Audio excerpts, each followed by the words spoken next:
Hey, what's up YouTube? Welcome back, and if you're new, we're going over UDK terrain for this tutorial. Our last tutorial went over UDK sounds. If you do not know what UDK is, it's Unreal Development Kit, which you can make games with. Alright, so the terrain we're going to go over is the basis on which your map relies on. As you see here, this box is on a terrain. The terrain is a flat structure thing that your character walks on. And if you go to File, New, Blank Map, right now I have my brush selected off, which is shortcut B, so you can see in here. And if you go to Tools, New Terrain, Location is where your terrain will be located, Patches will be how big your map is, and next to Finish. And this flat thing is your terrain. Now if you click up here at the mountain looking thing, terrain editing mode, you'll get a bunch of options. So we're going to go over splitting the terrain, adding textures, painting on it, height, depth, and randomization. Alright, so go over wireframe. If you click toggle wireframe, you see this. And the more you have, the better, and how detailed it is. If you go in and make sure you have your strength up a little bit, and you control and click, you notice you get this pointy hill. This is really bad because your character can get stuck and it won't look that good, won't look as realistic. And if you add tessellation, which will double these boxes, you can become more and more detailed. And I do it 3 or 4 times, and if I do it one more, notice the back part gets a little glitchy, which will work, but I like to use this one. Alright, so the brush itself is these. The strength is how powerful, so if you click down here, this will take a little bit, and it's not that powerful, so you can go slow and do this, rise up really quick. So your radius is how big it goes, so I just raised like almost the entire terrain. Alright, so I'm going to lower that a lot. And the fall off, as you see, is how much it falls off. So inside the first circle is the main part where it'll output everything, and outside it is where they fall out, which starts to cut off. So you see that, and it starts to cut off there. So I like to have my settings pretty low to be more detailed.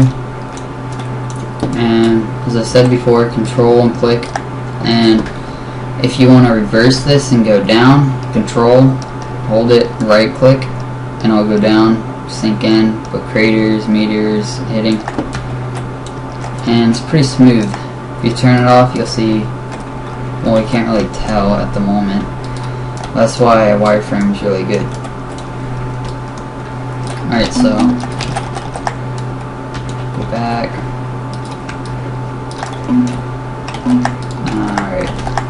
Well, these buttons are sectors, which I haven't really used before, but I'm guessing it's you separate a certain part,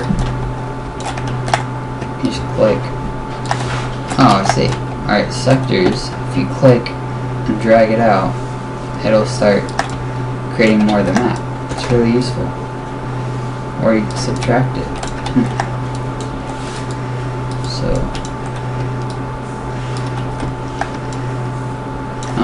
that's really neat. So for sectors, if you click and hold, you see the green part, and then it'll match up and cover that area you just went over. And as you see, the flickering is from how big the map is, and you have to load it all. That button is unavailable at the moment. Paint, which is what I use to raise and lower, and then you could paint on it, which I'll get over later. paint vertex, it shows the height in little dots.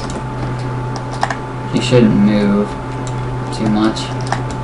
And it shows you all the little vertexes and stuff on your map. Alright, so that button right there is unavailable. Flattening is you flatten. You click on the first object part of the terrain that you want to keep the same height.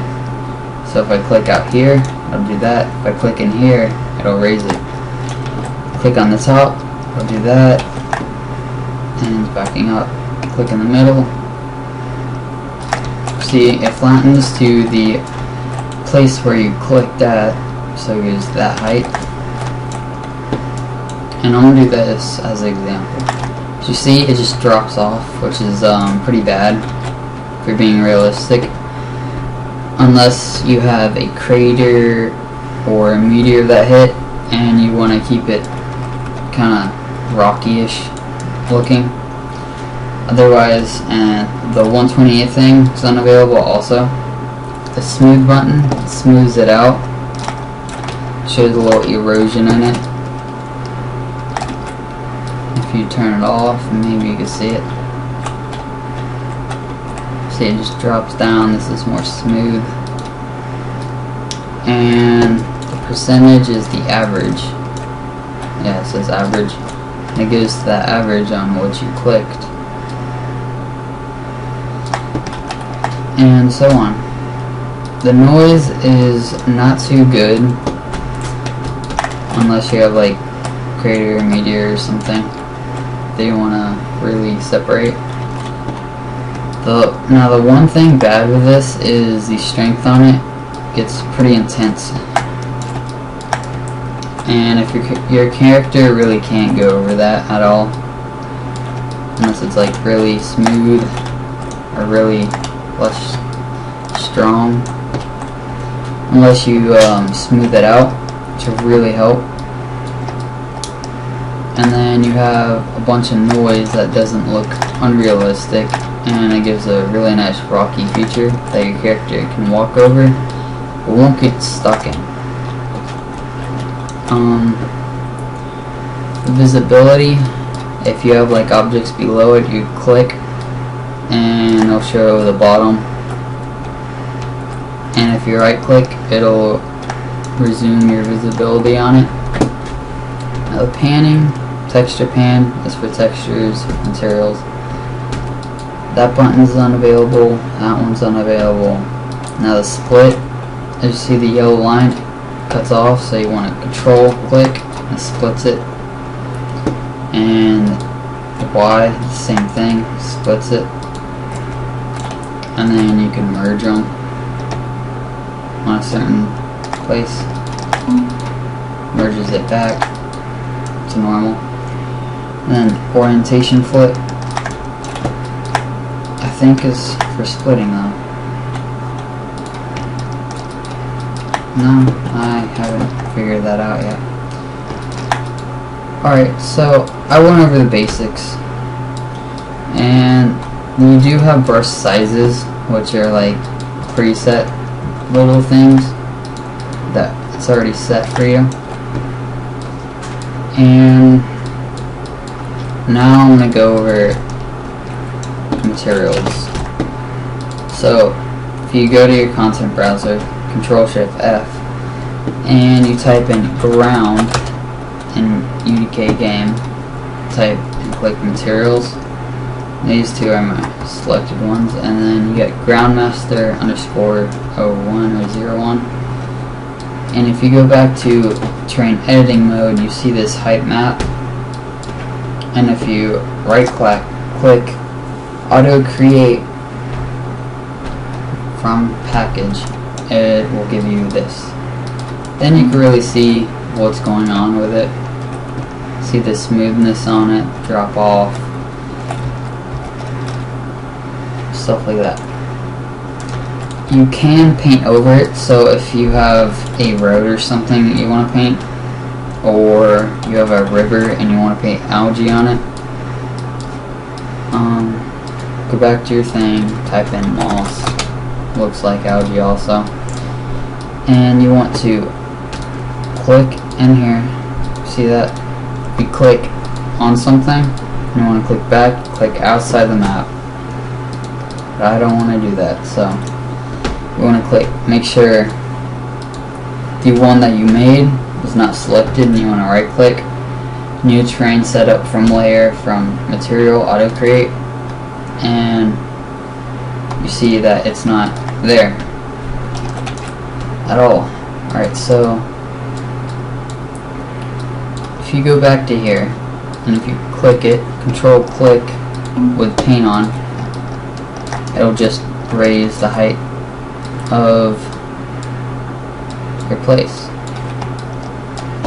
Now, if you want to do this and paint on it, you click the other material that you made, and you want to click and make it stuck, like seen there, and then you want to click, and I have the strength up a lot, so if I reduce it, it'll be faded. Reduce it more, really faded. You gotta click and drag a little bit, and there you have, let's say, all your basics on your game with terrain. So I hope this helped. Please like, favorite, comment, subscribe. If you have any questions, please PM me or comment.